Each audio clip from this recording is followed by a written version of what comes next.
Short summary of मिज़बिल the author in Hindi. कहानी के लेखक गेविन मैक्सवेल हैं।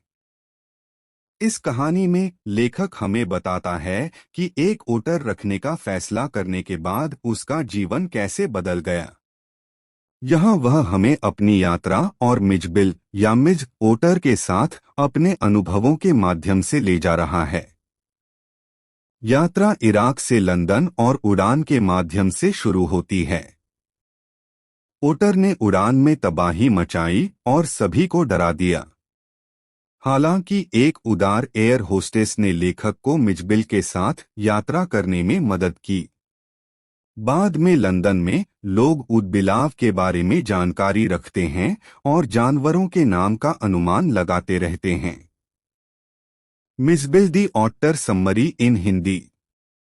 1956 की शुरुआत में लेखक के कुत्ते के निधन के तुरंत बाद उन्होंने दक्षिणी इराक की यात्रा की।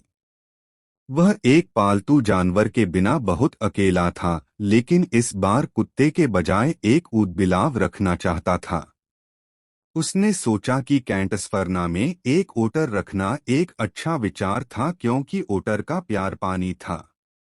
जैसा कि कैमसफेरना पानी से घिरा हुआ था जो कि करीब था, यह एक ओटर को घरेलू बनाने के इस नए विचार की कोशिश करने के लिए सही जगह थी।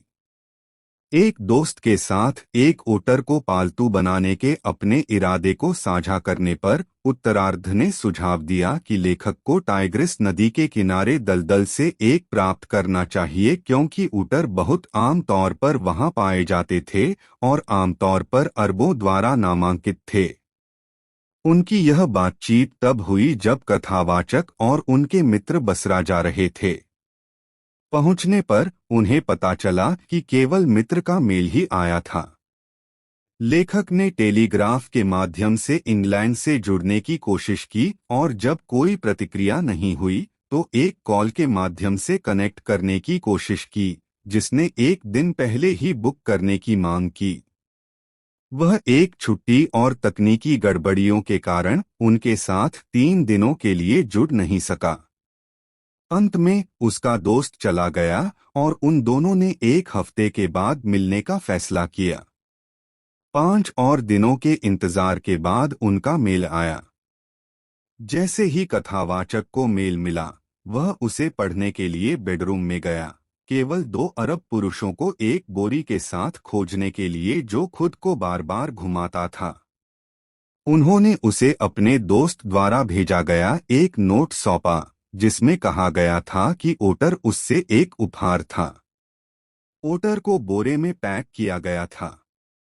लेखक ने अपने जीवन के एक नए चरण की शुरुआत के रूप में एक ओटर को घरेलू बनाने पर विचार किया जो अभी भी जारी है। उन्होंने ओटर के साथ गहरा लगाव और एक अनोखा बंधन विकसित किया जो केवल उन लोगों द्वारा समझा जा सकता है जिनके पास कभी ओटर का स्वामित्व होता है। जैसे ही कथावाचक ने बोरी खोली, ओटर टाइल वाले फर्श पर बाहर आ गया। वह प्राचीन काल्पनिक प्राणी ड्रैगन के एक छोटे संस्करण की तरह लग रहा था। वह पूरी तरह से कीचड़ में था और उसके नीचे से नरम मखमली फर के छोटे छोटे टुकड़े देखे जा सकते थे। फर एक चॉकलेट भूरे रंग के तिल की त्वचा जैसा दिखता था। उसने इससे छुटकारा पाने के लिए खुद को हिला दिया, लेकिन अपने वास्तविक रंग को बाहर लाने के लिए लगातार सफाई और धुलाई में 1 और महीना लगा। लेखक ने अपने पालतू का नाम मिज़बिल या संक्षेप में मिज रखा।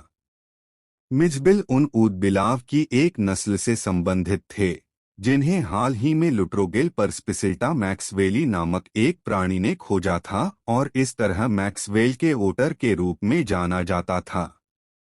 ओटर को खुलने और अपने नए परिवेश में सहज होने में थोड़ा समय लगा। वह पहले दिन कुछ दूरी पर था, अपने बिस्तर पर कथावाचक के साथ सोता था। दूसरे दिन अपने घुटनों के बल बैठा और तीसरे दिन अपने आसपास के वातावरण को बेहतर तरीके से जानने लगा। गैविन ने ओटर के लिए कुत्तों की तरह एक बेट बनाया, जहां भी वे गए लीड पर ले जाने के लिए। जब उन्होंने पहली बार ओटर को बाथरूम में लिया तो उन्होंने पाया कि मिज को पानी से खेलना पसंद है। वह कूदता था और पानी में लुढ़कता था जैसे दरियाई घोड़ा करता था। यह उदबिलाव की विशेषता थी कि वे अभी भी पानी से संक्रमित थे, इसलिए वे इसके साथ खेलते थे और इसे कटोरे बटा बाल्टी में आखिरी बूंद तक छिड़कते थे। ओटर्स को पानी हिलना पसंद था और जब मिजबिल ने पानी देखा तो ऐसा लगा कि वह क्रोधित हो गया है और इसमें बैठ जाएगा, इसे छप जाएगा और इसे कटोरे से उलटने की कोशिश करेगा। इसके तुरंत बाद ओटर जगह से परिचित हो गया। वह अकेले बाथरूम में भाग गया और अपने पंजे के साथ नल खोलने की कोशिश की। आश्चर्यजनक रूप से वह पानी की एक चाल पाने के लिए नल को पर्याप्त रूप से खोलने में कामयाब रहा और फिर पूर्ण प्रवाह प्राप्त करने के लिए और अधिक के बाद से उसने इसे सही दिशा में मोड़ दिया। अन्य अवसरों पर वह इसे गलत दिशा में ले जाकर तंग कर देता था और जब पानी उसमें से नहीं बहता था तो निराश हो जाता था। जल्द ही ओटर ने लीड के बिना लेखक का अनुसरण करना सीख लिया। इसका नाम आते ही यह उसके पास आ जाता था। मिज को खेलने का बहुत शौक था। वह अपना अधिकांश समय एक गेंद के साथ खेलने, उसे पूरे कमरे में खींचने और धकेलने और उसके बाद जाने में बिताता था। आमतौर पर ओटर्स को अपनी पीठ पर झूठ बोलने और पंजे के बीच की वस्तुओं के साथ जॉगिंग करने का शौक होता है। इसी तरह मिज खुद को पत्थर से मारना पसंद करते थे और फर्श पर कभी नहीं गिरते थे। वह 2 या अधिक पत्थर ले जाता और उन्हें अपने चौड़े सपाट पेट पर घुमाता। बसरा में एक शांतिपूर्ण समय के बाद अब मिजबिल को इंग्लैंड ले जाने का समय था और लेखक उसके साथ यात्रा करने के विचार से भी चिंतित था।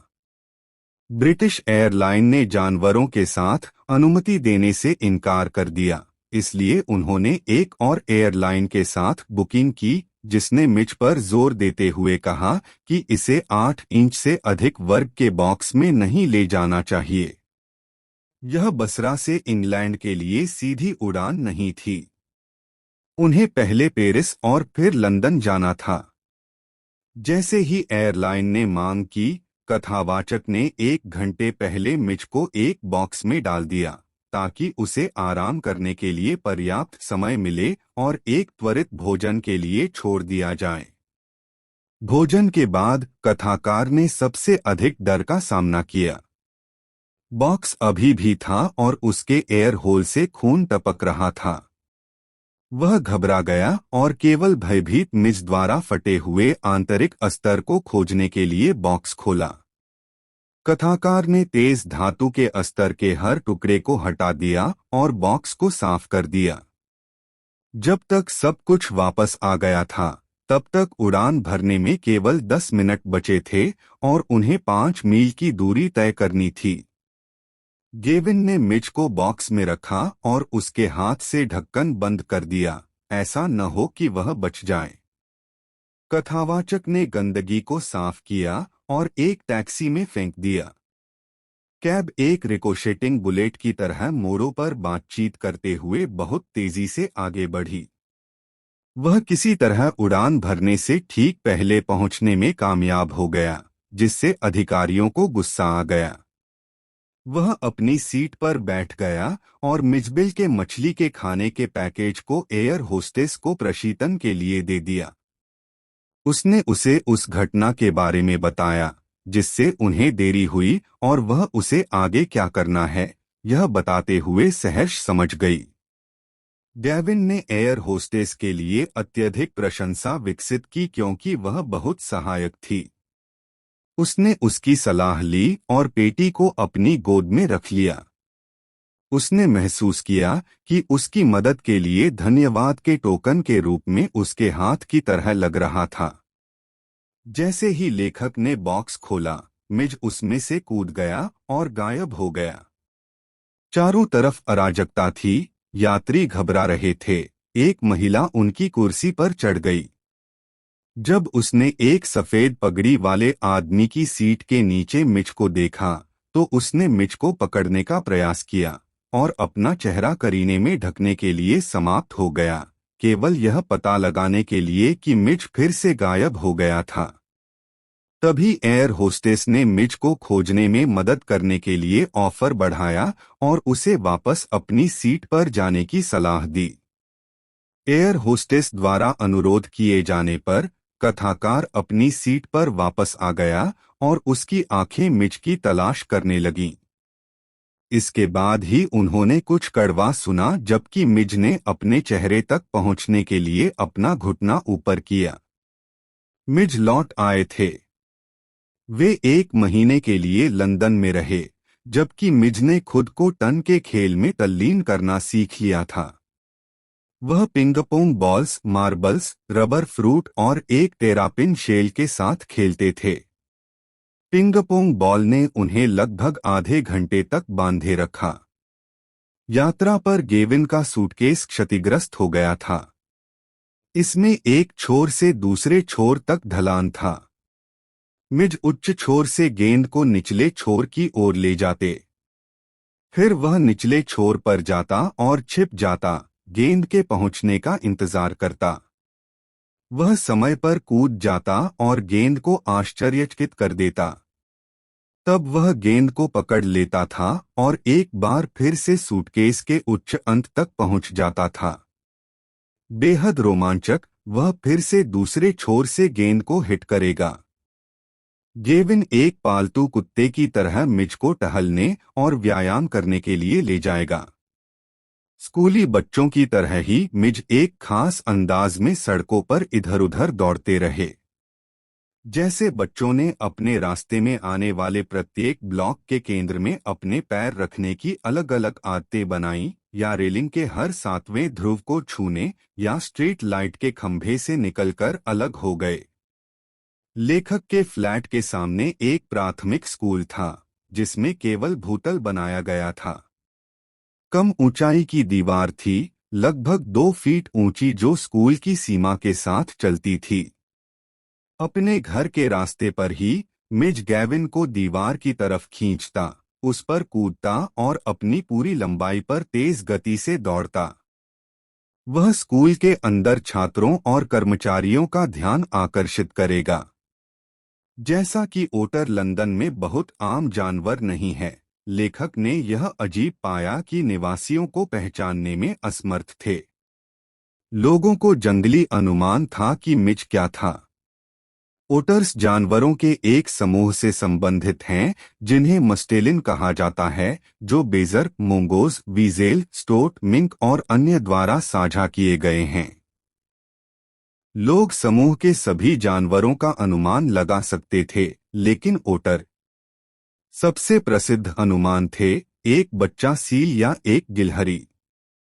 कुछ ने अनुमान लगाया कि मिज़बिल एक हिप्पो, बीवर, तेंदुआ, वालरस आदि था। सबसे चौंकाने वाला जवाब एक मजदूर को खोदने से मिला, जिसने मिच को देखते हुए काम करना बंद कर दिया था।